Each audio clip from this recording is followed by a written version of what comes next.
Dr. Vinod Kumar Sinha, Head, Department of Botany, Jamnilal college, Hajipur. आज मैं TDC part 3 के छात्रों को क्लोरोप्लास्ट के बारे में बताने जा रहा हूँ। दरअसल में क्लोरोप्लास्ट प्लास्टिड का एक भाग है। वैसे प्लास्टिड को 3 भागों में बांटा गया है, क्लोरोप्लास्ट, क्रोमोप्लास्ट और ल्यूकोप्लास्ट। ये प्लास्टिड को बांटने का काम सिम्फर ने किया था और सिम्फर ने ही क्लोरोप्लास्ट का नामकरण 1883 में किया।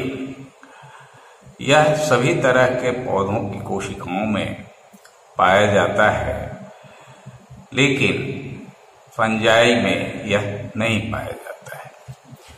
इसका साइज 4 म्यू से लेकर के 8 म्यू तक होता है। एल्गी में इसका शेप काफी वेरिएबल होता है। कहीं यह कप सेपेट, गर्डल सेपेट, स्टार सेपेट, स्केल्टिफॉर्म, डिस्क्वायड, रेटिकुलेट इत्यादि शेप में पाए जाते हैं। जहां तक हायर प्लांट का प्रश्न है, तो हायर प्लांट के मेसोफिल में यह ओवॉइड, स्फेरॉइड, डिस्क सेपेट या लेंस सेपेट रूप में पाया जाता है। इसका नंबर वेरिएबल होता है, प्राय 1 से 40 तक देखा गया है। एल्गी में इनकी संख्या कम होती है, चूंकि एल्गी यूनिसेलुलर भी होता है, मल्टीसेलुलर भी होता है। यूनिसेलुलर एल्गी में इनकी संख्या 2 से 4 तक होती है, जबकि हायर प्लांट्स में इनकी संख्या 20 से लेकर के 40 तक होती है। यह सेल का लिविंग पार्ट है और 2 वर्ड के मिलने से बना है। क्लोरो यानी ग्रीन और प्लास्ट का मतलब होता है लिविंग, यानी ग्रीन लिविंग बॉडी है यह सेल का। ये अब हम इसके अल्ट्रा स्ट्रक्चर को देखें, क्लोरोप्लास्ट के अल्ट्रा स्ट्रक्चर। तो जैसा कि फिगर में हम यहाँ देख रहे हैं, ये डिस्क सेपेट क्लोरोप्लास्ट है और उसी का इंटरनल स्ट्रक्चर दिखाया गया है। यह बाहर से बाउंडेड है 2 यूनिट मेम्ब्रेन के द्वारा। ये दोनों मेम्ब्रेन जो होते हैं ये सेमी परमिएबल होते हैं और लाइपोप्रोटीन के बने हुए होते हैं। इन मेम्ब्रेनों की थिकनेस, मोटाई जो है, ये करीब 50 एंगस्ट्रॉन होती है और 2 मेम्ब्रेन के बीच का जो स्पेस है, इसे पेरिप्लास्टिशियल स्पेस कहा जाता है और इस स्पेस का डिस्टेंस करीब 200 एंगस्ट्रॉन होता है।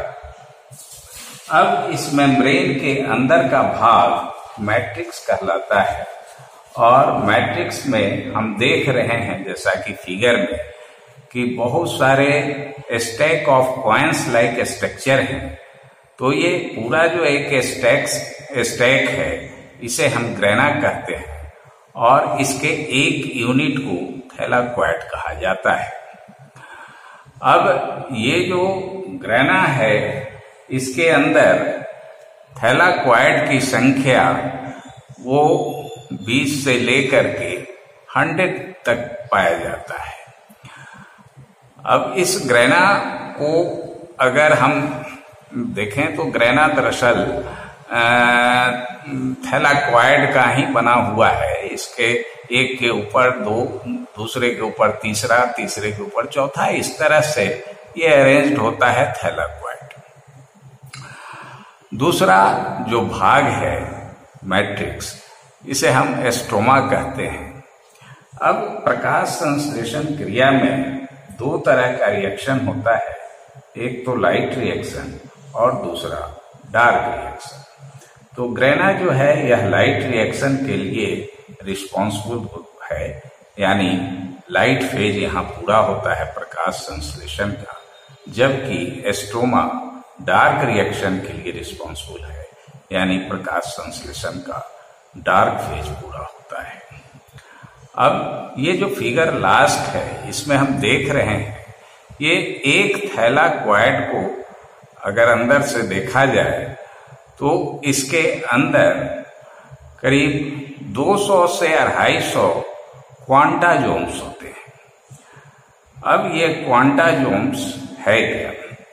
तो जो पेरिफेरल क्वांटाजोम्स है यह पिगमेंटेड क्वांटाजोम है, यानी इसमें पिगमेंट्स, क्लोरोफिल या अन्य जो पिगमेंट्स हैं वो पाए जाते हैं, जबकि बीच का जो क्वांटाजोम है इसे हम सेंट्रल क्वांटाजोम कहते हैं और इसमें ये एनर्जी का पोर्शन है, जबकि पेरिफेरल जो क्वांटाजोम है यह प्रकाश संश्लेषण क्रिया में भाग लेता है।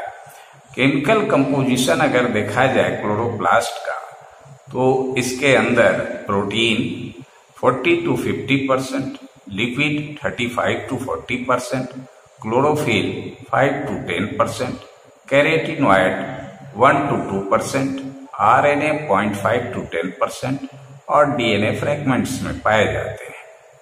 यहाँ पर जो क्लोरोफिल है यह 5 तरह का होता है।